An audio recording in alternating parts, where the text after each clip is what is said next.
Tonight on News 5 Live, Dr. Andres Sosa is out. KHMH removes him as chair of the board. Will the prices of bananas go up? Belize's first ostrich egg arrives unexpectedly. The U.S. ambassador takes a cultural tour with OIE host. And lastly, we take a look at lasting love on tonight's On the Bright Side. These stories and more coming up on News 5 Live. Staying connected with your loved ones while traveling is even more important during this global pandemic. With Digi, this is even easier and more convenient with our data roaming plans. Postpaid customers have instant access to mobile data when in 41 destinations worldwide.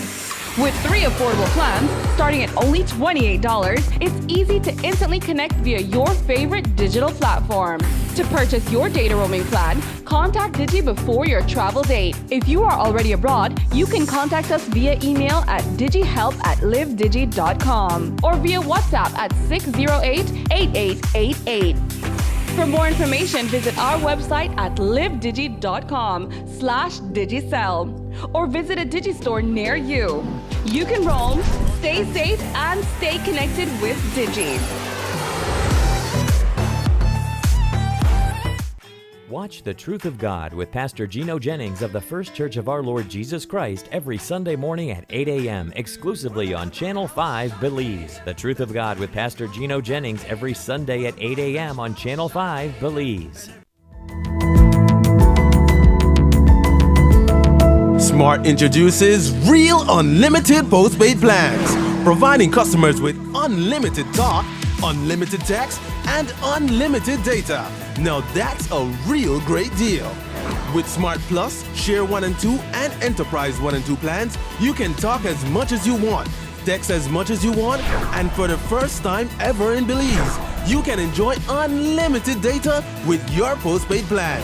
So come in and sign up for an unlimited postpaid plan and enjoy limitless possibilities. In addition, other plans such as the Flex Junior, Choice, and Select have been boosted with a lot more talk, text, and data, providing you with the best value for your budget. Be unlimited with Smart. It's time to power your dollar with Smart.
High school students, are you ready for a challenge? Then get ready for BEL's High School Energy Challenge.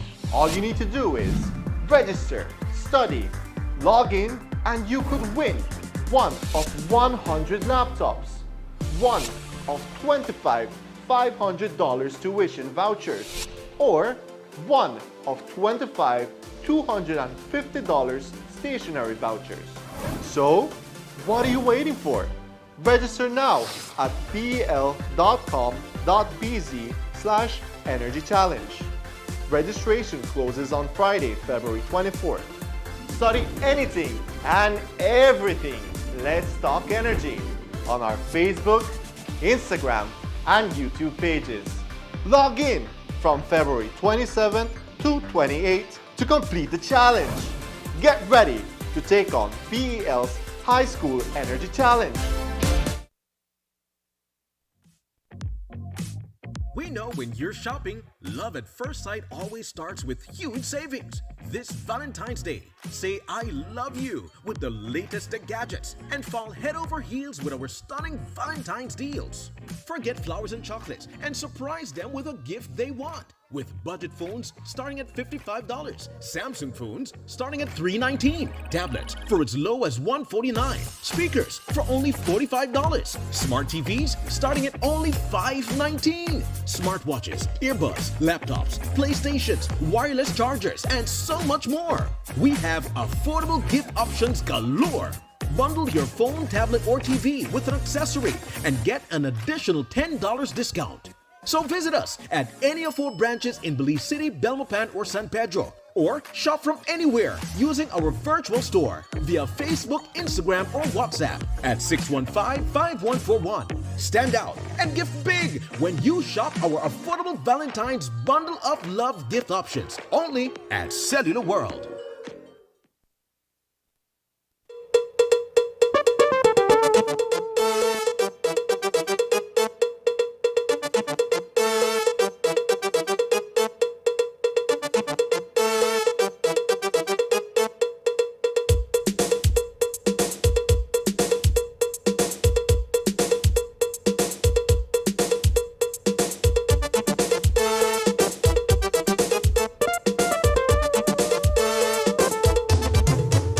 This newscast is brought to you by the Belize Bank Limited. Our country, you are back. Good evening. Welcome to News 5 Live for Friday, February 17th. I am Annalyn Apolonio. There has been a seismic change at the top of Carl Huchner Memorial Hospital tonight. Chairman of the hospital's board, Dr. Andre Sosa, has been removed from that position. The news came on the same day that the KHMH Workers Union decided to abort its plan to take industrial action against the hospital. However, our sources tell us that the two events are said to have no connection. News 5's Marian Ali reports. Chairman of the Carl Huchner Memorial Hospital, Dr. Andre Sosa, has been removed from that post and replaced with board member Arun Hochandani. The reason for the change is still a matter of speculation.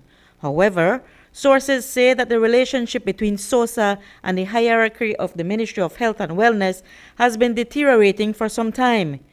We contacted the Minister of Health and Wellness, Kevin Bernard, for comment, but he indicated that he would not give any comment on the change until Monday. We note that, as stated in the KHMH Authority Act, removing the chairman of the board does not require a vote among the members of that board. This is because the chairman is appointed by the minister.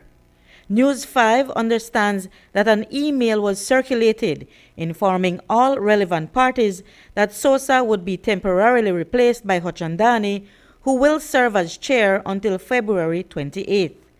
The news of Sosa's removal happened on the same day that the KHMH Workers Union announced it had aborted its plans for industrial action against the hospital's administration. This was after ongoing differences between the two. The union and its members showed up for work 2 days this week in their union t-shirts and shorts to reflect their continuous claims that the hospital has been short on medical supplies and equipment. The union had threatened a sick-out today, but announced that they would no longer carry out their plan after the hospital's CEO, Chandra Nisbet Cancino, offered an apology on Thursday. In that apology, she explained that she may have offended some when she responded to their concerns about the shortages. Had the union decided to carry on with their plan, they would have held a walkout on Monday. News 5 has tried to get comments from Dr. Sosa as well as from Arun Hochandani about the replacements of the post of chairman. We have also tried to get the president of the Workers' Union, Andrew Baird, about their decision to abort their plans. But the responses have been that there would be no comment. Hochandani did not respond. A member of the union told us that the disputing parties had made strides since Thursday. We'll keep you updated on subsequent developments at the KHMH. Reporting for News 5, I'm Marian Ali. Leader of the Belize Progressive Party, Will Mejia, also weighed in on Rich's case and what he feels is an unreasonable approach by the government to Belizean-owned bus companies. He believes that the companies are mostly Belizean families who have been providing the service for decades, and they should be given a chance to continue doing so. In this country, if you do a survey of all the buses that is owned in this country, they are family-owned businesses. And I would think that is something that we want to protect and preserve in our country. These companies, these Belizean family-owned companies, are the ones that's transporting 80% of the workers in this country. So we must look out for them. We want the workers to be comfortable. We don't want the fare to be exorbitant.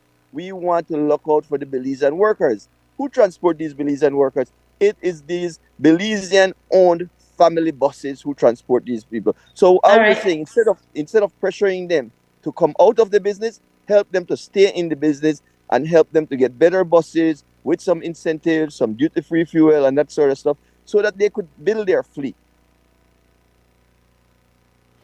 On Thursday night, we reported that in late 2021 and early 2022, the Ministry of Finance approved a 70% import duties and excise tax exemption for Floralia Limited to bring 6 2022 Yutong buses in country. Since the news broke, Thomas Shaw, the president of the Belize Bus Association, has declared that the government of Belize should offer the same form of relief to bus operators across the country, as it is rapidly moving forward with its plans to reform the public transportation industry. Marvin Vanzi, the director of Floralia Limited, explained to News 5 that the company paid more than $420,000 to bring in the 6 buses. To better understand the rate of duties on imports in Belize, News 5's Paul Lopez did some digging. Here is that report.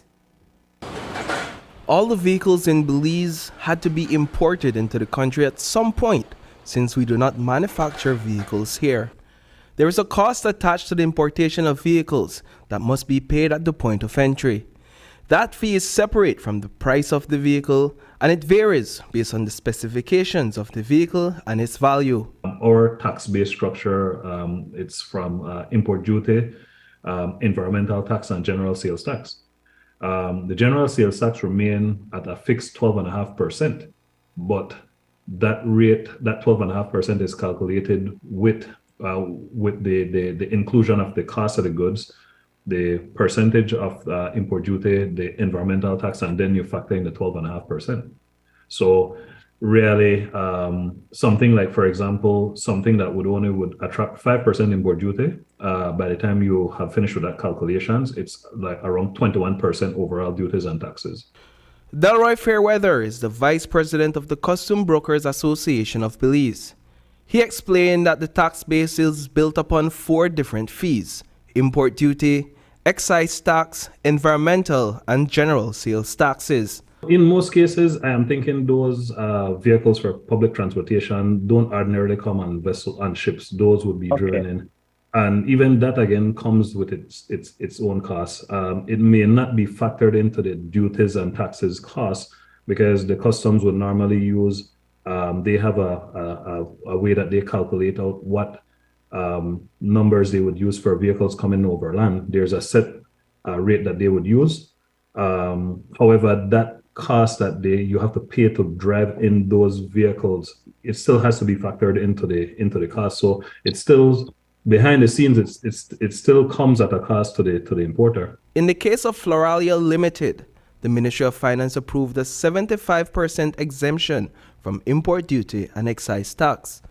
With the deduction, copies of official receipts from the transaction show that the company paid $7,000 for import duty on each of the 6 buses. In addition, the company paid close to $4,000 for excise duty on each bus.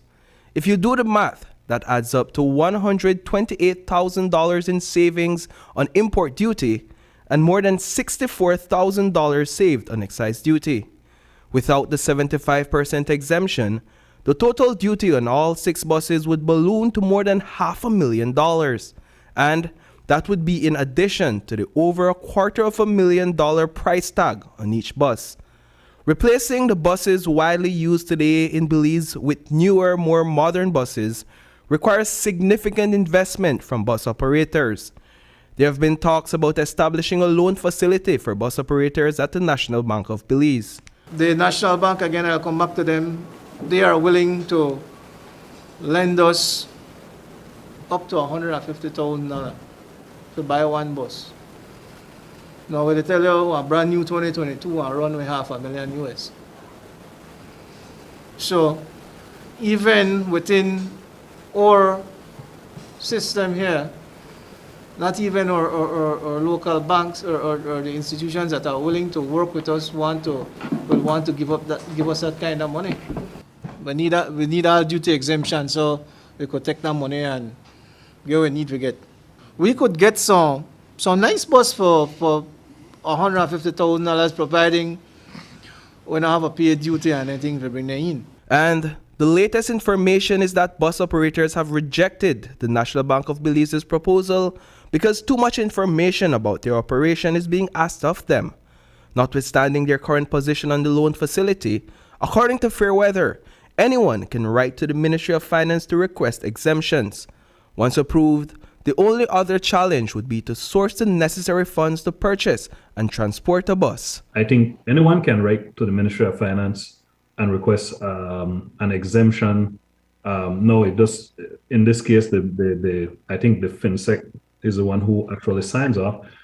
He would be the one to determine whether you will get that exemption or not.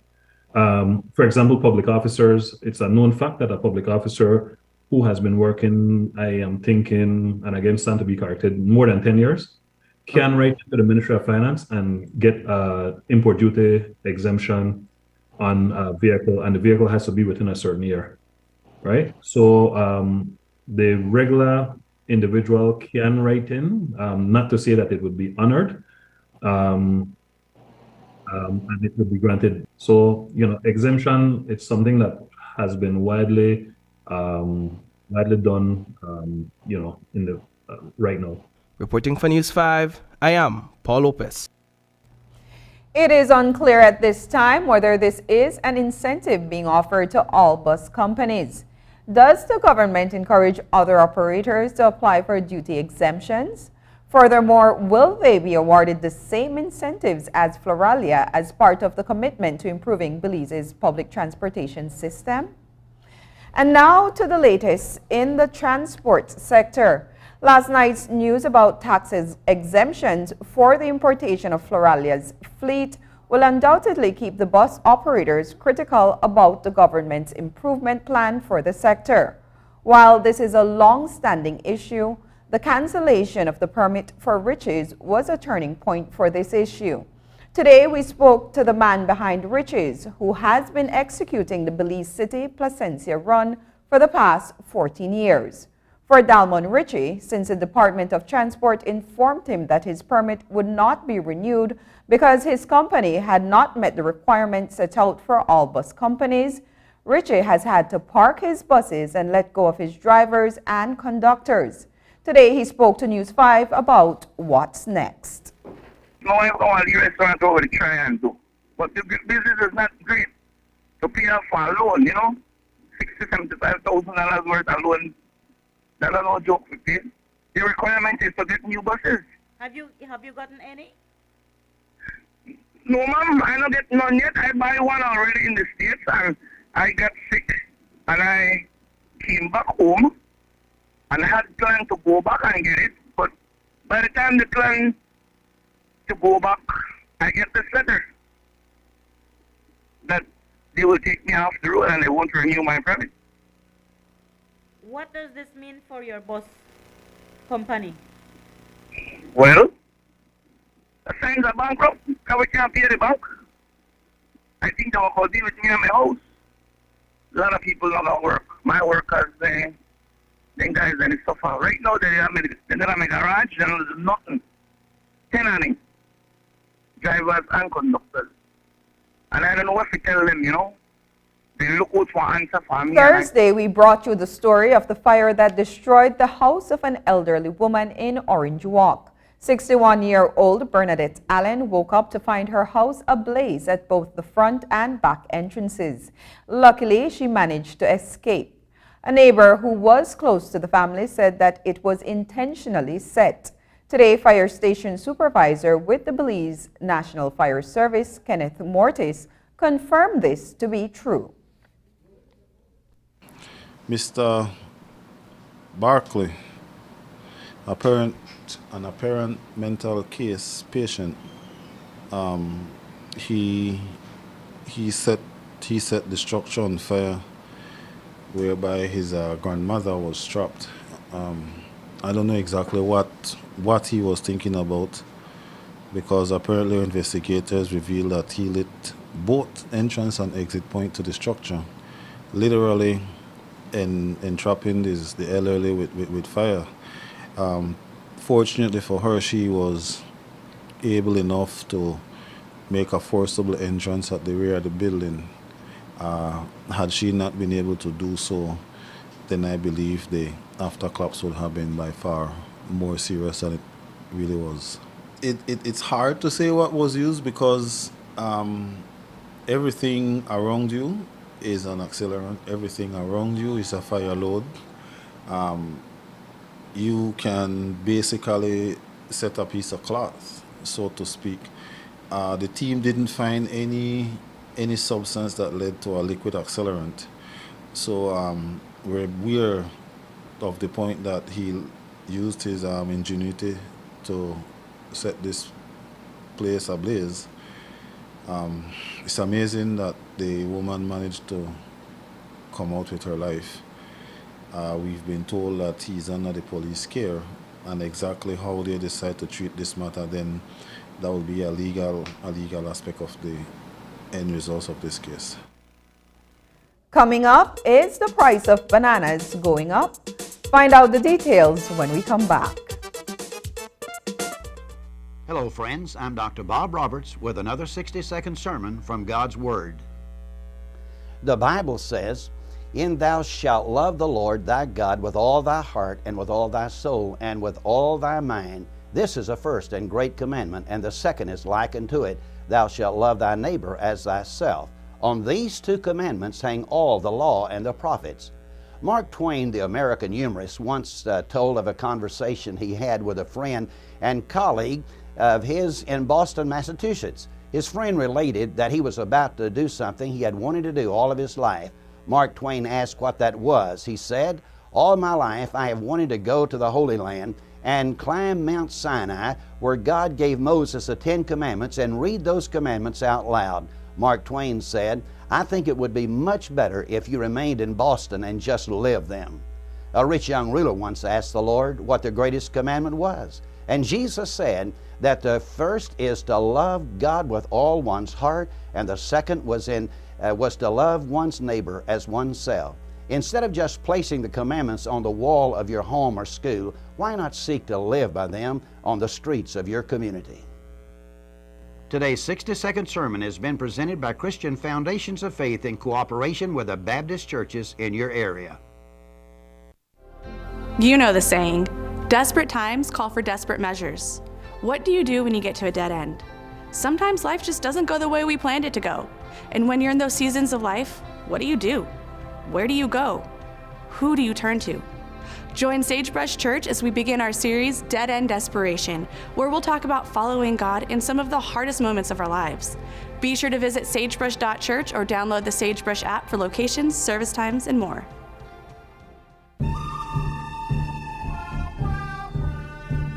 In 2023, the Western Ballers basketball team have proven to be the best of the West. Likewise, in 2023, the Belize Hurricanes basketball team have been the beast of the East. And now, the best of the best is about to clash in this mega showdown in a battle dubbed as East versus West. But we all know that the East is the best. Let's go. This Friday night's gonna be dynamite. The Belize Civic Center will be blazing hot when your two-time BEBL champion, Belize Hurricanes, led by your Category 5 lineup of Glency Coupe Lopez, Akeem Waters, Victor Evans, Jamel Harrison, Chris Fraser, going up against Kayo's Western Ballers, who will answer with Richard Smith III and Mark Gordon. Now, the Western Ballers have been talking a lot for the past 2 weeks, and it's time for an angry Hurricane team to show. The halftime show will feature the fabulous Britney Star with her hit tune. Hey boy, are you my one hole from the bottom? Also, how about the half-court shot to win a brand new Honda cycle from Benny's? Remember to sign up for the Serena Bay Villas First 5 $4,000 contest. Primary schoolers and high schoolers, bring out your posters and compete for the $500 prize. Lots of phone giveaways, courtesy of Smart and Cellular World. Hurricanes are one big family. Remember this Friday night at the Belize Civic Center, Belize Hurricanes versus Kayo's Western Ballers. Gates open at 7, tip-off time is 9. Belize Hurricanes gonna take it to the rim. The after party will be at Thirsty Thursdays. Sponsors. Yo, respect the city, love the game, family, Belize Hurricane.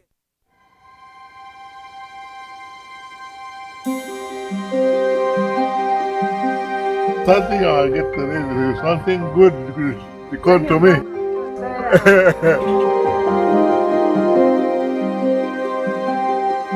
behalf of BWS, we want to acknowledge the 40 years of service that you gave the company.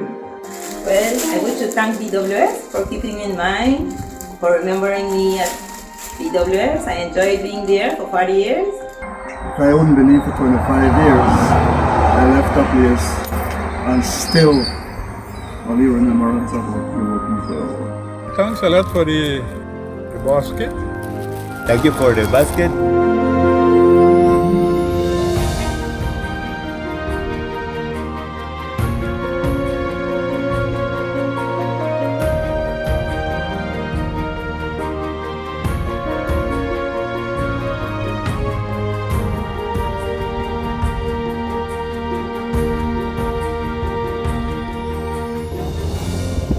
For all you did for me.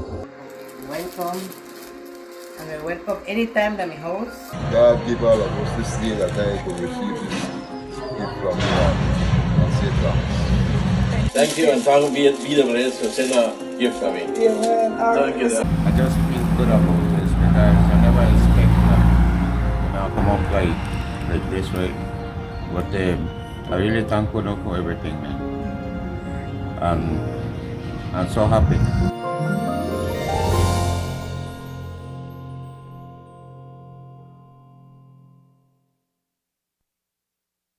The International Monetary Fund has completed its first biannual visit to assess Belize's economy, as we have been reporting. According to the information from the meetings with various ministers, government officials, and unions, the country has reduced its debt to GDP ratio by more than half, from 133% to 63%. According to government officials, the IMF was impressed by Belize's economic recovery and performance. But what about the concerns over the wage bill for the public sector? Today, News 5 spoke with the CEO of the Ministry of Economic Development, Dr. Osman Martinez, who was among those who met with the IMF reps. With the unprecedented macroeconomic indicators, we have seen a very positive response from IMF. What are they saying in terms of Belize's recovery, economic recovery? Well, they're impressed because Belize's homegrown economic plan is performing well. Their most impressive point is that our debt to GDP went from 133% in 2020 to 63% now, which is over 60 points, which up to now it is for many economists and people who wants to argue is how have we managed to bring down debt to GDP, no? Where are we in terms of dealing with issues that continue to burden the economy in terms of the wage bill? I know that is something that IMF has always said that, oh, you know what, we need to reduce the wage bill. How do we address that? Did that come up? I don't have much information on that. I know that the unions and 3 ministers have sat down, so I would prefer to divert that question until a later time, until we have the empirical evidence to speak on it. CEO Dr. Osman Martinez says that the economic recovery of the country is due to multiple initiatives.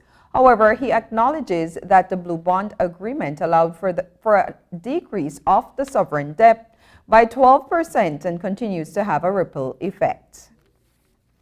It's a combination of components. One is renegotiations of some of the, or the restructuring of the debts, sovereign debts, and two is the growth of GDP.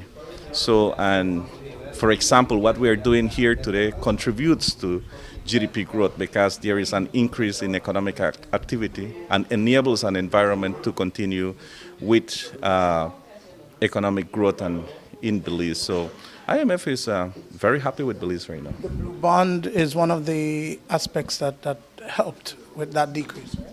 Of course, the Blue Bond had an impact of 12% directly onto GDP, but it's still having, it's when there is an explosion somewhere, you don't know the damage that it creates. It takes time to know. The Blue Bond transaction has created a positive damage to Belize, whereby Belize has something to offer, whereby international agents, they want to know about the Blue Bond. And so the Blue Bond should be one of the main marketing tools for Belize, not only for renegotiations of any sovereign debt, but also to let the whole world know, hey, Belize have something to offer. Despite the economic recovery, the benefits aren't reaching the average Belizean. People can't afford the things they were able to afford 5 years ago due to the rising cost of living. It's a balancing act that Economic Development CEO Dr. Osman Martinez tries to put into perspective. He says that because Belize imports most of the products available on shelves, the higher prices influenced by international factors are passed on to consumers. When you look at the economy, and it's not only in Belize, it's a global issue that we are having. In terms of, I always believe that the Briceño administration had to dance with the worst dancers. Yeah? And meaning that, for example, the Briceño administration took over the government in the middle of the pandemic, where some tough decisions had to be taken in order to be where we are today. The second point is that we had a disruption on the global supply chain. So a lot of the things that we want to do a little bit faster has been so difficult because of the disruption on the global supply chain. And the third one is the invasion of Russia to Ukraine, which that actually immediately spiked the increase on fuel costs. So when you look at all these activities, yes, so our macroeconomy, when we look at economy, you have the macro and the micro. In terms of macroeconomy, we are doing well. Okay, we are doing excellent. They are unprecedented numbers. In terms of the microeconomy, we have that pressure, external economic pressure, especially in items that we import.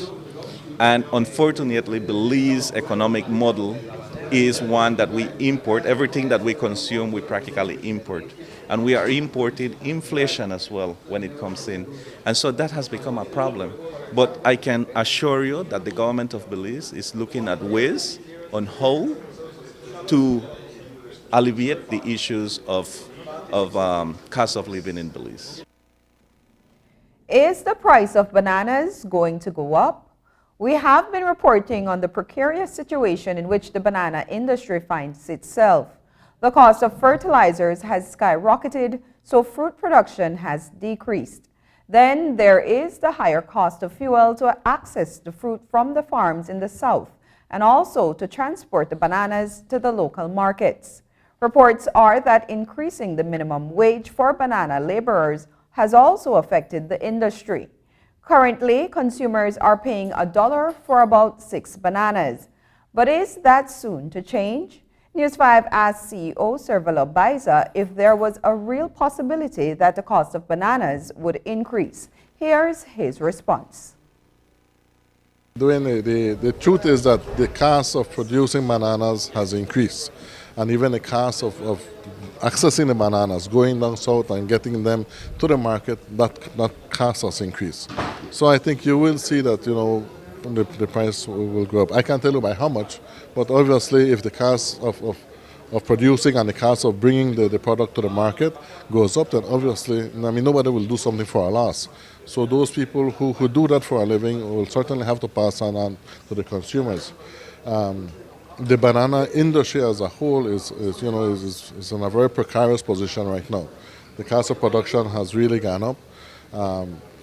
Fertilizer is one of the main components, along with, one of the things that they're also saying, along with the increase in the hourly wage for the workers going up to $5. So those two things have really compounded and increased the cost of production for bananas. We went recently to visit the Moroccan ambassador because we wanted to ask for additional help both for the citrus and for the banana industry. So we have asked them, we have officially, formally requested that assistance.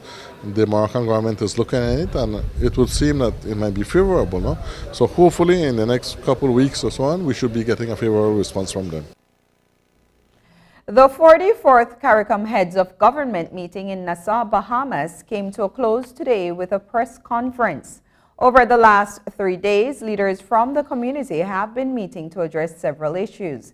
These issues range from regional trade to health, food security, and financing disaster risk management. As we reported on Thursday night, CARICOM leaders met with the Prime Minister of Canada, Justin Trudeau. They also met with the Director General of the World Trade Center. This evening, Philip Edwards, the Prime Minister and Minister of Finance for the Bahamas, briefed the press on the outcomes of those 2 meetings.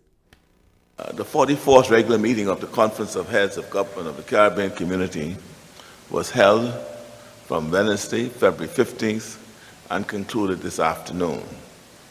We had robust and fruitful discussions and are confident that we have advanced the agenda for Caribbean integration, the growth of our national and regional economies, and the well-being of our peoples. The conference welcomed several special guests. The Right Honorable Justin Trudeau, Prime Minister of Canada, who emphasized his government's commitment to forge stronger ties with the region through the continuation of the Caribbean-Canadian Trade Agreement, CARICOM, and to support strategies to address climate change and create employment. He also underscored Canada's support to curb the ongoing instability in Haiti, which is troubling to this region. Heads of government also welcomed the Director General of the World Trade Organization, Dr. Ngozi Okonjo-Iweala. Discussions focused on the commitment of CARICOM countries to a rule-based multilateral trading system. Member states also discussed completing negotiations towards a comprehensive and effective agreement on fisheries subsidies. Volodymyr Zelensky, the president of Ukraine, also updated CARICOM heads on the ongoing war between Ukraine and Russia. Discussions at the 44th CARICOM Heads of Government meeting also surrounded the ongoing humanitarian crisis in Haiti. CARICOM heads today issued a statement signaling a renewed commitment, that is, by the community to support Haiti. Additionally, a number of amendments to the revised Treaty of Chaguaramas were agreed upon. The CARICOM Ministerial Task Force on Food Production and Food Security also provided an update to heads of government. Furthermore, their priority activities for 2023 were endorsed. Prime Minister Edwards tells us more. The task force has been focusing and addressing its efforts on several thematic areas which are deemed to have retarded regional agricultural growth, including the removal of non-tariff barriers to regional trade in agricultural produce, de-risking of the sector, digital agriculture, research and development, and review of the CET. We also received a project proposal, Building Food Security through Innovation, Resilience, Sustainability, and Empowerment, from the President of Guyana, and accepted its government's pledge of $2 million towards financing and implementing this project. Heads of government discussed the need for measures to improve the functioning of the global financial system, particularly in the context of the numerous crises adversely affecting the community and which put middle-income countries at risk for reversal of economic gain. These include climate change, debt, food and water insecurity, the digital divide, health pandemics and antimicrobial resistance, and threats to biodiversity. We agreed to work collectively for complete restructuring of the global financial architecture that will allow countries of the region to respond to the current and emerging existential threats. We call this initiative the Bridgetown Initiative. That is the brainchild of our colleague, Prime Minister Mia Mottley, the Prime Minister of Barbados. CARICOM heads of government also addressed the issues of crime and violence in member states.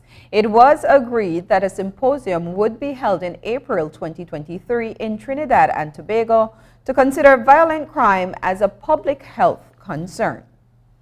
U.S. Ambassador to Belize, Michelle Kwan, is almost 3 months into her diplomatic posting in Belize. And while she has hit the ground running with attending official events that the U.S. government supports, she took a break over the weekend to join the host of Open Your Eyes, April Martinez, on a cultural tour of San Antonio Village. The ambassador met with the community, visited the Eligio Panty Reserve, drank organically grown Ushmul coffee, and met the San Antonio Women's Group working to preserve the Maya culture. The ambassador shares her thoughts on her newly appointed role and the special relationship between Belize and the U.S. Here's a look at Ambassador Kwan taking in Belizean culture. Well, it's been absolutely beautiful experience to be here, experiencing the Women's Cooperative, how it was founded, what started off as just something among a small group of women into this development of food, pottery, embroidery. It's just magical how just with a few women growing into this. It's also a great example of sustainable business. Yeah. A small business growing into a medium-sized business. But some of the ways in which the U.S. government is assisting is also through the Millennium Challenge Corporation Compact, which I was really excited about. You know, identifying the hinders of economic growth. And this is a great example of preserving culture and heritage, just even looking and experiencing and touching, and also passing down to the next generation of Belizeans and the world. And also underserved, vulnerable communities, talking about inclusion and respect for where we all come from. We all come from somewhere, right? But the Millennium Challenge Corporation Compact is exciting for me because it is customized to Belize in finding sustainable development assistance to this specific country and figuring out what does Belize need, and it's in terms of education, in terms of energy, in terms of small and medium-sized enterprises. So it really has a deep impact here. What are your visions to educate women and empower them about equity and feminism? Well, this one is something that hits home for me. You know, like I said, I have a little one, a young daughter at home, and it's no wonder to have that GBV, the gender-based violence candlelight vigil, as my first public event arriving in Belize. And I got a little emotional because as I looked around, you know, everyone's holding a candle, and survivors all around us that has experienced domestic violence in some shape or form. And the statistics of 1 in 2 women experience it in one way or another in their life. 1 in 2. Like, this needs to be addressed. And one of the ways in which the U.S. government is through promoting good governance. It's working with the government of Belize to ensure transparency and accountability. And across the board, stepping up in women's empowerment and also addressing, it's not fun, tackling human rights together. You know, it's being able to have a human rights report, tackling TIP, you know, trafficking in persons, gender-based violence, vulnerable communities, and that is important that we each one of us stand up and use our voice to address the issues. I know that you've experienced Belize in many different ways, and we do have vulnerable communities that are outside of the indigenous norm and indigenous spectrum. What are some problems or issues or social issues that we share with the United States that you think that we can help to fix together? I think, again, climate change. Okay. and I love, you know, the Blue Bond Initiative. It's so creative in terms of managing its debt, but taking huge strides and leaders in fighting and addressing climate change, taking on huge strides in conservation efforts. That to me is goal setting, and President Biden from the very beginning of the administration has realized we have to work as a community, as international partners in fighting climate change, and has stepped up and said the goal is to reduce the Paris Agreement agreement goals to be able to reduce carbon emissions by 40% by 2030 and net zero carbon emissions by 2050. So these are things that we all have they might look at numbers 2030. We can 2050. Like we can't even think about that. But we all, as a sense of our own belonging and responsibility in our community, whether it's recycling, conservation of water, whether it's things that we can set in the right direction. I think when you read and you research the history, everything about the blue hole, climate, I think the one thing is the conversations and the people you meet. You can't put that in writing. Yeah. And that's what's so beautiful about the richness of the diversity here. It's such a source of strength and creativity, and just being here, for example, at the Women's Cooperative, listening to the story of how this came about. It's those like unique experiences, that conversations that you have that you will cherish and you'll bring with you everywhere you go. After the break, first ostrich egg on record laid in Belize. We'll tell you about that, but first, here's the weather update with data from the Belize Met Service.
What did you mean earlier about climate change, Mom?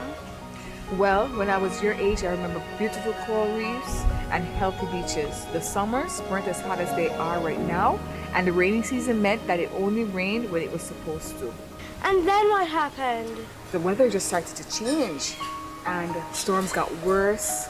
Coral reefs started to die because the ocean was getting too warm, and crops started to die because there was not much rain. You know, we realized as adults that we were doing something that was causing this. What were you all doing? Same thing we're doing now. Not using clean, renewable energy, chopping down too many trees, and even polluting the air with gases, such as the gases emitted from our cars when we drive around. We need to help before it's too late, Mom. We can't let it get worse. What can I do? We can raise our voices. With 35 million dreams, aspirations, and futures at risk in CARICOM, we need your voice in our story against climate change. Acknowledge, commit, act. This message is brought to you by the Caribbean Community Climate Change Center under the Intra-ACP Global Climate Change Alliance Plus program and is funded by the European Union.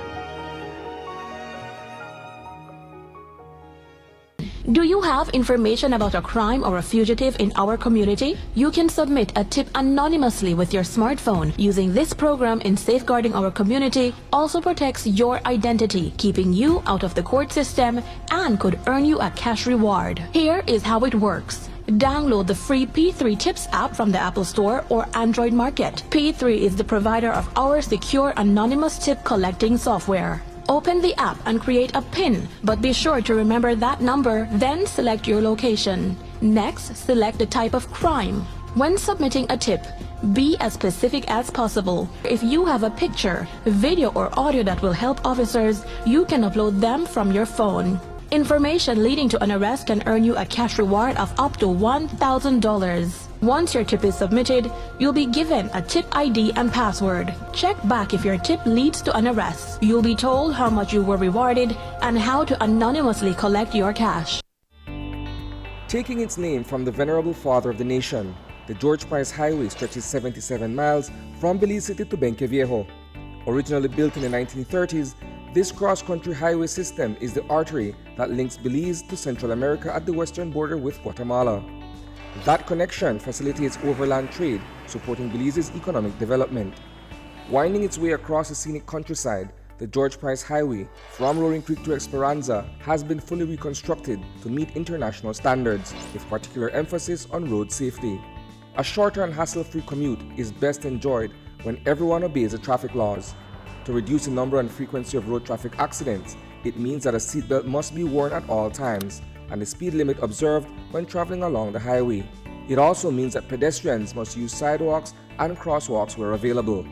Buses should only board and discharge passengers at a designated bus stop. Road safety is everyone's responsibility. It begins with you. She is known as the leader of the Belize People's Front and as a businesswoman and farmer. Now Nancy Marin is celebrating the first ostrich egg that was laid on her fledgling ostrich farm, the first that is also on record in Belize. It's possible that other farmers who have had ostriches in their possession have also celebrated this occurrence. Still, Marin's case is different in that she has tenaciously sought and gotten permits from at least one regulatory body, BAHA, to keep her ostriches after she paid for tests to be done to show they are disease-free. She is the first Belizean to have undergone the rigorous application process to seek to legitimize her ostrich project. Today, she shared with us her plan to develop her ostrich ranch into a diversified business. News 5's Marian Ali reports. It was less than a year ago that Belize People's Front leader and ostrich farmer Nancy Marin established her ostrich ranch off the George Price Highway in the Cayo district.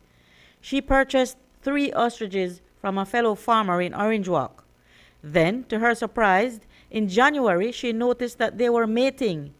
It was a surprise since ostriches, who are strangers to Belize, are not known to enter the mating season until several months later in the year. This week, Marin was again pleasantly surprised when she arrived at her farm on Thursday morning and discovered there was an ostrich egg that had been laid. We were not expecting because the mating season had just started and they're just going into their second year, our ostriches. And so it was very exciting news because that gives us hope. The hope that Marin speaks of is that she and her family can one day develop their ostrich farm into a diversified business where the ostriches can be used to supply meat to a restaurant they want to open and the skin for the family's leather boots company. That might be further on the horizon since the family has not yet received the green light to import ostriches as yet. Although we have not been able to iron out the kinks in importing the chicks, we now have eggs, and when ostriches start laying, they will take a couple days and then they will lay more. Marin says that the egg is smaller than average and that perhaps that and its early arrival are due to Belize's climate. The early arrival of the egg has now prompted the family to make accommodations. So the challenge now is the fast-track incubation. I have almost acquired a huge incubator that we will that I have a friend who's helping me to make it appropriate. So we're kind of refurbishing one because we were not prepared. We had thought, you know, maybe sometime in May, June, we might get an egg. And so this is really early for us. Belize's climate may also have a bearing not only on the size, but also on the appearance of the egg. The egg is different. If we look, compare the ones that I have seen in the States, in Mexico, in South Africa, they're more waxy. They have like a waxy film on top, and the pores are a lot larger, which was our concern because with large pores, the egg is very susceptible to disease. The one that we have is very chalky looking, and it's very difficult to see the pores. So the pores are not as big. So it looks kind of harder, but the pores look like a chicken egg. It is that concealed. I am hoping that this is good news because it means that the incubation will be easier and not as difficult as we had anticipated.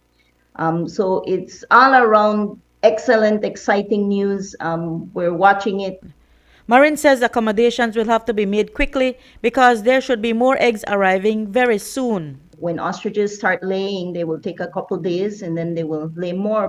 But for the season, it should be around 50. We expect a little less for the first season, but that is the expectations. Before the other eggs are laid, however, Marin will consult with ostrich experts to find out why the egg looks differently from others in other countries. When Baja came to inspect the ostrich, none of their people knew much about the ostriches, so I didn't think about asking them. I'm depending on my mentor in Australia. I am gonna have as close as we can him to check it for us online. And maybe he has some idea of why the chalky texture. As far as I know myself and this other Russian friend that is in Belize are the only two in country that have some experience with ostriches. So I'm also gonna have him personally look at it because he raised ostriches in Germany and other countries before. So we're trying to put a team together to look at it and try to see what we can expect. In terms of the investment that Marin has made on her ostrich ranch, she said that the Belize Bank was the only lending institution that was willing to help. After I lost a lot of money in the first years of trying, when I went to the Belize Bank, they were very, very excited. And it was a small amount I needed. I needed $20,000 to continue this struggle in developing this industry. And Belize Bank actually got as excited as me, and they gave me without asking for any collateral. They gave me as a character loan. That's what they called it. And they also said that they're very willing to assist other farmers that may want to purchase ostriches. If this first egg proves to be a sign of good things to come, as Marin posted on her Facebook page, she is looking to promote ostrich meat as a healthier alternative to beef. Reporting for News 5, I'm Marion Ali. Lamb and mutton are restaurant delicacies across the world. The meats are also very popular in the local market, so much so that several requests have been submitted for their importation.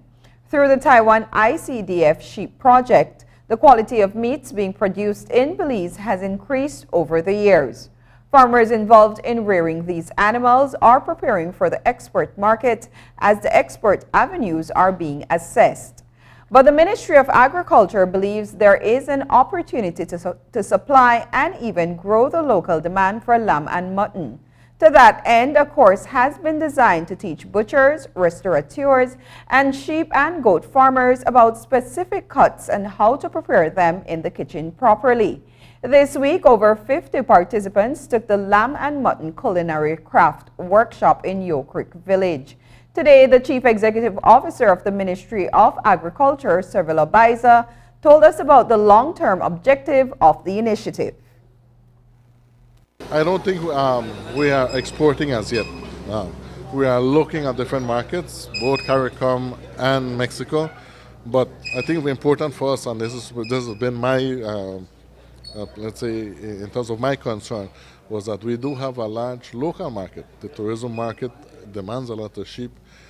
And I see, because we also see the importation of meat, or the request for importation of meats, and I see a large request of requests for import sheep.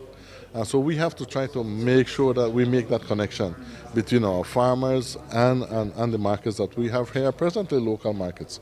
So I would want to think that we would want to need to address first the local market, and then we can go into export markets. We have done a lot of work there, along with the Taiwanese. I mean, they have really helped us to improve our genetics, so we have better breeds, and you know, we have more meat, getting more meat on the carcasses. But I think we need to address the local market first. I think we need to address the local market first, and even teaching people how to cook meat. No? In 2022, Belize exported approximately 35,000 heads of cattle. It's the largest figure to date. Today we asked CEO Servila Baiza whether this year will see a similar output. Aside from removing, that is, tariffs to Mexico, CEO Baiza says that the high figures were due to the surplus of cattle in pastures since exports were restricted for the previous 2 years due to the pandemic. He predicts that between 25,000 to 26,000 heads of cattle will be exported in 2023. We certainly won't be reaching the numbers that we had back then, back in 2020, because at that time we exported about 35,000 head, but it was because, remember, the markets were closed, we couldn't export, so farmers had an excess, you could say. So we had that surplus. So when we got in and we opened up back the markets, that surplus went out, and we had over 35,000 heads being exported. I think this year we will have over 20,000. I would want to think between 25,000 to 26,000 head still exported this year. We've had quite a few number of things, though, that has affected that in terms of our exports. Not bad things, good things. The weather has been more amenable. Last year it was raining more, so farmers didn't have weren't under a lot of distress, so that their pastures were depleting and they had to hurry sell. Secondly, the price has gone up. So the more you hold your cattle and fatten it, the more money you'll make. So all of these things are slowing down, I would say, some of the trade in terms of cattle. But we still believe that our farmers will have a pretty good year this year. 45 new beekeepers graduated today in Orange Walk. The graduates are from the Belize, Orange Walk, and Corozal districts. The training course was a collaboration between the Ministry of Agriculture and the CARICOM Development Fund. During the training, the new beekeepers were provided with materials and equipment to start their own businesses. It is expected that they will generate much-needed income and, by extension, contribute to Belize's food security and economy. An agreement was signed in November 2018 between the government of Belize and the CDF with an initial budget of $289,000. To date, the project has developed the capacity of 100 individuals from all 6 districts, the majority of whom are women and youth. A graduation was also held last year for participants in the Cayo district. In case you missed it, the Belize Forest Department is reminding the general public that the hunting season for gimnot, iguana, armadillo, and game birds is currently closed. The department has found it necessary to advise the public in light of the upcoming La Ruta Maya Belize River Challenge and Easter celebrations. This means anyone hunting or caught selling any of the animals listed as out of season commits an offense. Closed seasons for game species are necessary to allow wildlife to reproduce. The department says that respecting the closed season helps to ensure that wildlife populations remain healthy for the future. The Forest Department added that a hunter's license is needed to hunt and a dealer's license is needed to buy or sell the mentioned species. This includes the hicatee, peccary, and deer. When we return, Nago Bank Road upgraded under resilient rural Belize.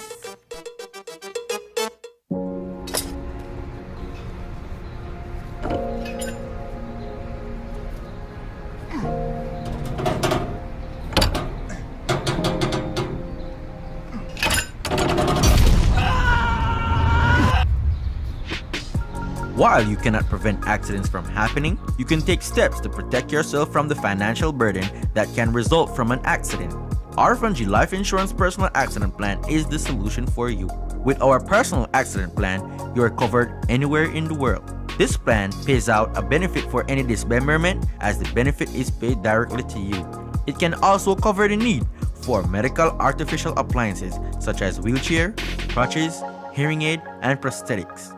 In the event life is lost due to an accident, the Personal Accident Plan pays out the insured amount to the beneficiaries.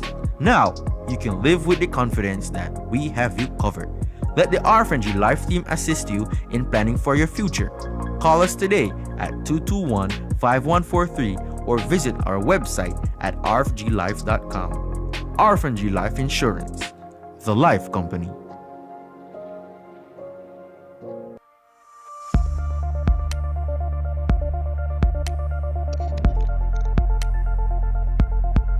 Environmentally degradable plastics, or EDP, are plastics that are affected by a combination of environmental conditions that cause the plastic to break down within an acceptable time frame. They are specifically designed to degrade into carbon dioxide, water, and other biomass substances. The level of breakdown can vary based on standard test methods appropriate to the plastic. Click on the link below to see what you can do to help end the nightmare of single-use plastics. I'm Alison Castillo, and now you know.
With eCash, bill payment is extremely convenient, and all utility companies accept eCash payments. What's even better? You get to split bills with your roommates, siblings, or whoever you desire. Simply open your eCash app, go to Bill Pay, tap the respective utility company, enter the information, and pay the bill. Then tap the transaction made. Tap Split the bill. Select Evenly. Send the request to who you are splitting the bill with, and get notified when they pay. Talk about making life easy and avoiding confusion. You can split the bill for restaurants, grocery stores, and for any eCash payment you make. To find your next yummy meal, hair treatment, or chill spot, simply open the app and utilize the geolocation service to see nearby businesses that accept eCash. Geolocation and bill payment make life a whole lot easier.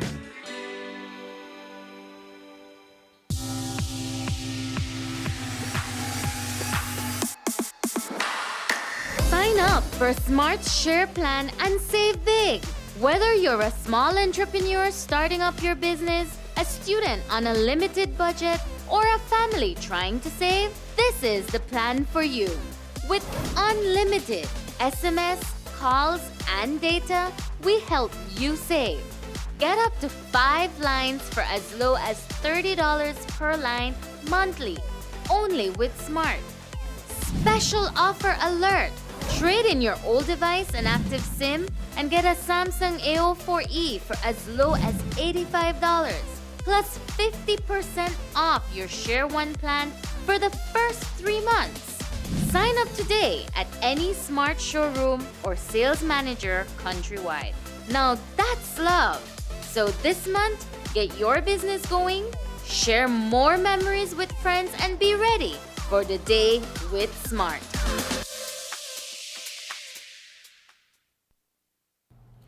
Nago Bank Road in rural Belize district was officially open today after almost 9 months of road work. CEOs from 5 line ministries, including economic development, rural transformation, infrastructure development, agriculture, and transport, along with agro-producers from the area, gathered to celebrate the occasion. With the improved road, farmers will have better access to their farmland, stimulating greater economic activity. News 5's Dwayne Moody reports. Back in May of 2022, a groundbreaking ceremony was held for the upgrade of the Nago Bank Road located just outside of Maskell Village in the Belize district. Fast forward to today, the area now boasts a little over 3 miles of a climate-resilient main road through the community. So why was the upgrade necessary? Well, the farming community of Nago Bank is referred to as the vegetable basket for the Belize district. According to the CEO of the Ministry of Agriculture, Food Security and Enterprise, access roads are a necessity for agricultural producers. Not only for them to be able to access their farms and in terms of their production, but also for our extension officers, for our cooperative officers, for the RRB personnel to come out here. I mean, it's an access road is so important. When their products are also ready for market, for them to be able to take it out. I remember right after 2020 when we came back the first time, that road was such a disaster. In fact, they said when it was raining, you couldn't come back here. I mean, water will get you up to your hip. So imagine now when you see this road, how it will facilitate the movement of people coming in and coming out. It has become one of the main productive areas. And I must say, not only in Nago Bank, but this area of the Belize district. You have this cooperative here, Nago Bank, the Pequeños Agricultores y Ganaderos. You also have the Bomba cooperative and the Oriana brothers. And those 2 areas have become very, very productive. That they supply most, I want to say most of the vegetables to the Belize district. They supply quite a large portion of the market in even San Pedro. And I understand that some of their products now are even getting to Orange Rock and even to Belmont Pans. Farmers that were neglected and that are producing quality products is definitely telling us that Belize has prioritized food security.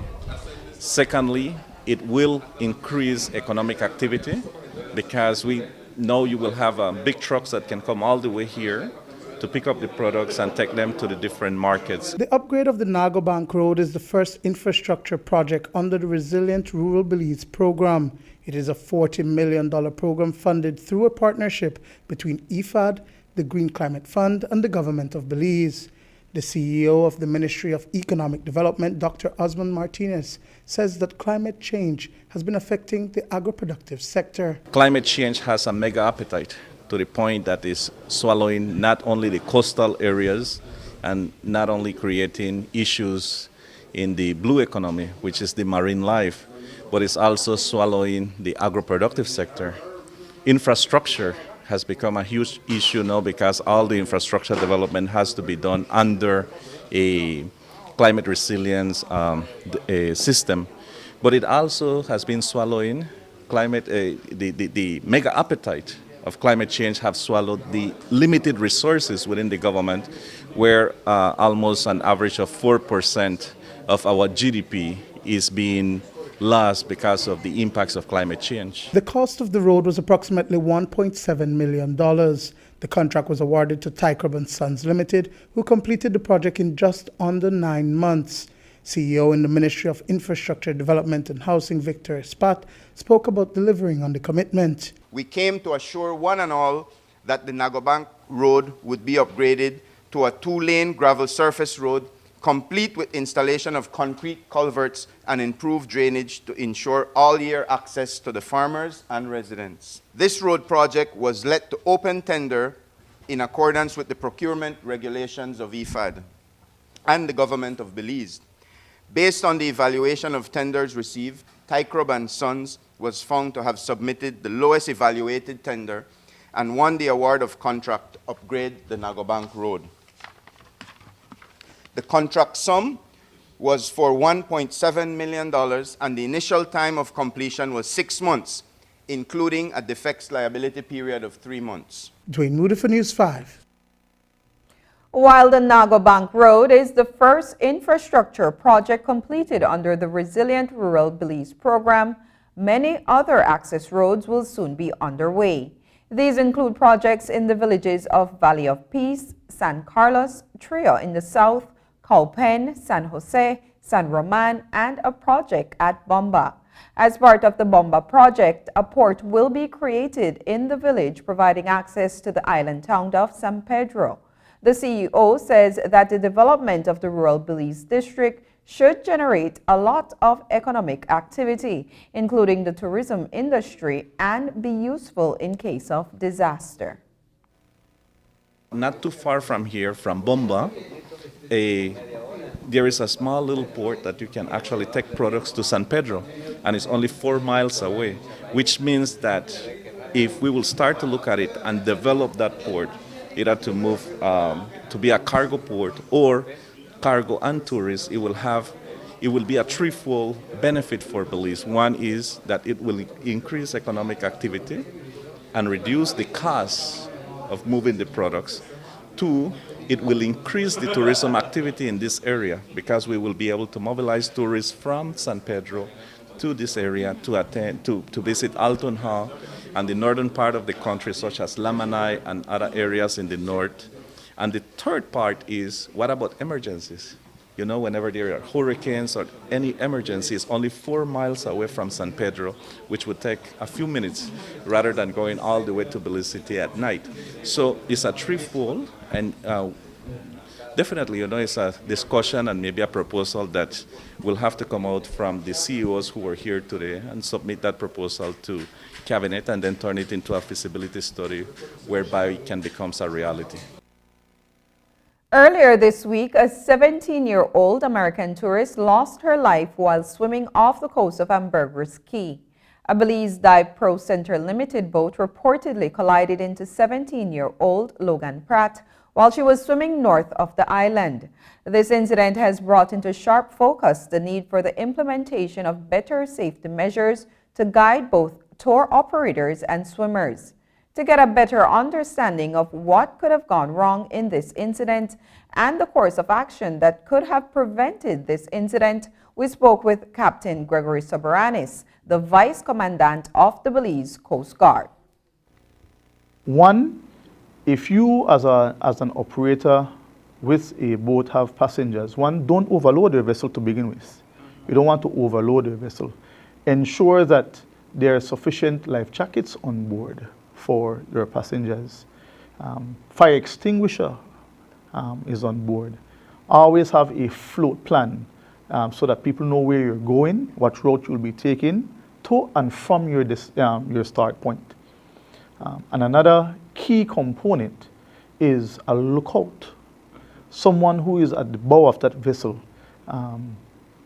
being able to identify if there are any persons in the water ahead of you, or there are any obstacles, because you might have driftwood, that type of thing.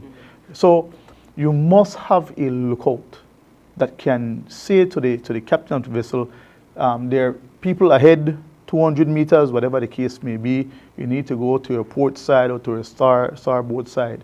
So it's all about having those measures in place for safe navigation and safety of your passengers and safety of those people who come to Belize to use our waters. Lookout, how well can they see a person in the water swimming, and at what distance does visibility become unclear? Well, again, it is determined by the conditions at the time, the sea state, whether how bright the sun is, whether they have what the cloud cover is at the time of the day.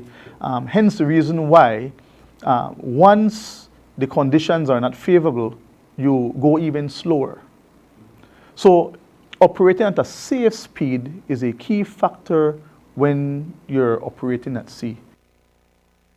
Captain Soberanis also touched on some safety measures that swimmers and resorts alike can adopt. According to Captain Soberanis, the safety of all concerned requires a multi-stakeholder approach that incorporates robust information sharing and pre-high season training. Similar to how we say, don't drink and drive. No drinking and boating, all right, because that will impair your judgment as well. But as it relates to visitors who come to Belize, as I mentioned earlier, there has to be a holistic approach to how we look at tourism in that aspect. The resort owners must have a component to their package that when tourists come to Belize, when they have guests at these resorts, that they are given that safety brief. If they are located in an area that is highly trafficable, then have a designated area for swimming, marked off properly with buoys and that type of. So all these things, like I said, are safety measures where we can ensure that people who get into the water are safe, that the boat operators who traverse to and from or up and down the coast, they know that they can clearly see the buoys from a distance. They know that that is a designated area for swimming, and they can avoid that particular area. So one of the things that you have to consider as well, tide, current, that type of thing, because you'd be amazed at how quickly that tide and that current can take you out. Hence the reason why you will find that we always encourage people to wear their life jackets, because that is a lifesaver. I know many people don't like to wear their life jackets because sometimes they say it's uncomfortable, but it is a lifesaver. Even if you're swimming, even when you're swimming, I should say, and that boat is coming, and the lookout will be able to see you because of your life jacket. The Department of the Environment is conducting a sensitization session on national water quality monitoring. Several stakeholders from both the public and private sectors, as well as NGOs, are participating in the session. DOE expects that through the session, they will be able to build awareness and use of Belize's National Water Quality Monitoring Program and Protocol. They also hope to standardize water quality protocols and procedures across Belize to have a comprehensive set of standard procedures. Stakeholders are also able to share their experiences with water quality monitoring programs they have implemented.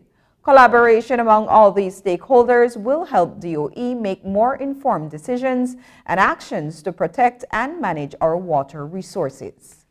Up next, On the Bright Side goes looking for the answers about love.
Smart introduces Real Unlimited Postpaid Plans, providing customers with unlimited talk, unlimited text, and unlimited data. Now that's a real great deal. With Smart Plus, Share 1 and 2, and Enterprise 1 and 2 plans, you can talk as much as you want, text as much as you want, and for the first time ever in Belize, you can enjoy unlimited data with your postpaid plan. So come in and sign up for an unlimited postpaid plan and enjoy limitless possibilities. In addition, other plans such as the Flex Junior, Choice, and Select have been boosted with a lot more talk, text, and data, providing you with the best value for your budget. Be unlimited with Smart. It's time to power your dollar with Smart.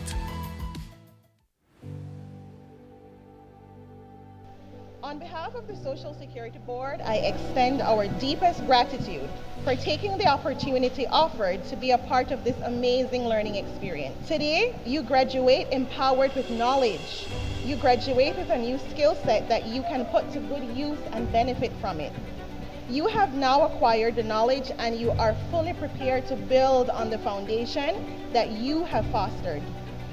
We consider ourselves privileged to be offered an opportunity by the Belize Social Security Board to partner with them in this effort. What I can say is that I'm happy because I'm learning in something that I choose to do. So we want to thank Social Security Board to provide the funding for that, and we appreciate it, and we hope they continue to provide opportunities like this for more people. Thank you. Once again, congratulations to the January 2023 cohort Empowering You participants. On behalf of the Social Security Board, I wish you nothing but the very best. After a rough week of school, Jake and his friends decide to treat themselves to frozen coffee. And since they don't have cash on them, they decide to use eCash. With eCash's geolocation feature, Jake can easily find the nearest coffee spot. With eCash's built-in option to split bills, Jake can pay the bill and his friends can reimburse their portion of the bill. Jake scans the merchant's code and confirms payment. Jake then views his transaction history and taps on the transaction recently made, then taps the Split the Bill button where he selects the Evenly option to evenly split the bill. The application splits the bill automatically. His friends receive and accept the request. Geolocation and splitting the bill via eCash makes Jake enjoy his digital lifestyle. Tonight, Sabrina Daly goes looking for some profound answers. Following the love high from Valentine's Day, after the flowers have died and the chocolates are consumed, how do couples make the love last beyond the love month? She sat down with two brave couples willing to share their secrets. Here's On the Bright Side with Sabrina Daly. On the Bright Side is brought to you by Uno, a brand committed with the future.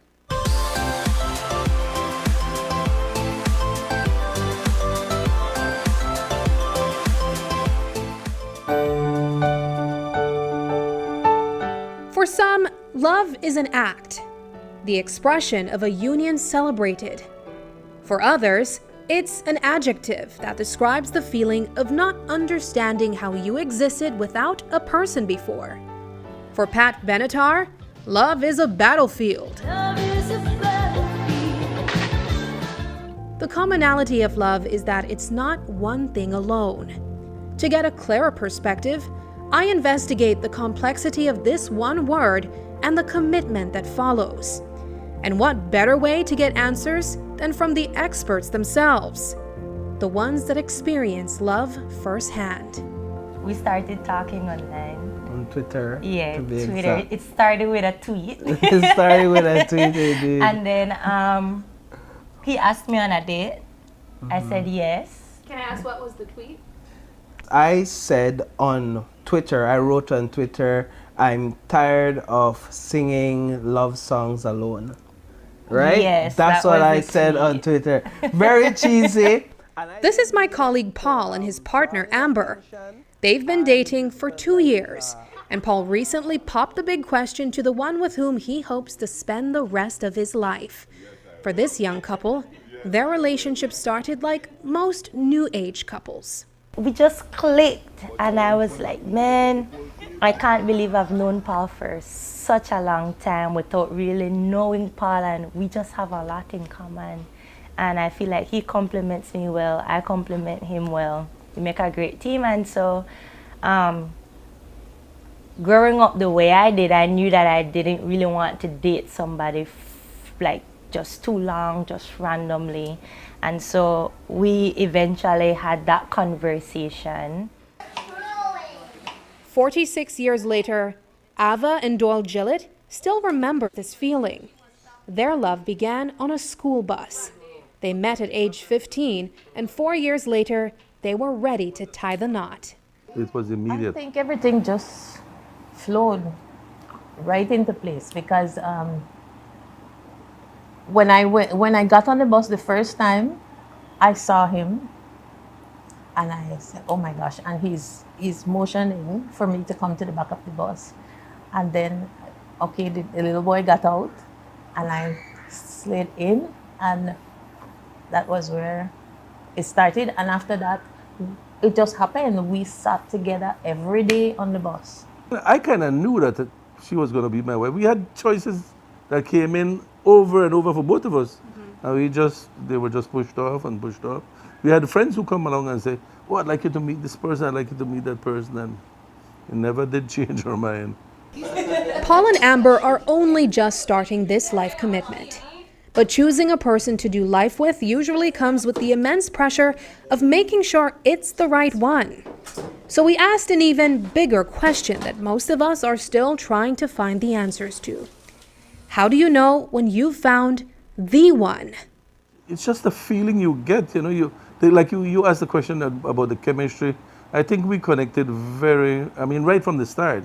The intention is to get married, start a family, grow together, grow old together, build a legacy. So we discuss things like that. All right, so where your head there?